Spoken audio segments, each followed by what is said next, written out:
জীবনে যতদিন শুক্রবার পাবেন 4টা আমল করতে ভুল করবেন না।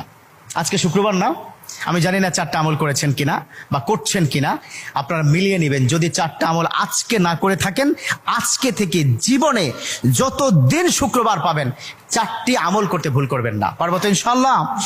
ইনশাআল্লাহ। 1, দুরূদ পড়া। আবার বিশ্বনবী দুরূদ সম্পর্কে কত অসাধারণ কথা বলেছেন।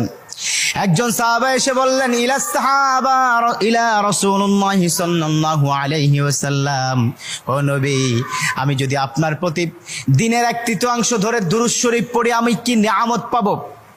বিশ্বনবী বললেন, তুমি যদি দিনের 1/3 ধরে আমার প্রতি দুরূদ শরীফ পড়ো তোমার জন্য বিশাল উপকার হবে, আরো বাড়িয়ে পড়লে তোমার জন্য আরো ভালো হবে। সাহাবা মহা খুশি হয়ে গেলেন, ইয়া রাসূলুল্লাহ, আমি দিনের অর্ধেক সময় জুড়ে যদি আপনার প্রতি দুরূদ শরীফ পড়ি তাহলে কি হবে? বিশ্বনবী বললেন, এটা বিশাল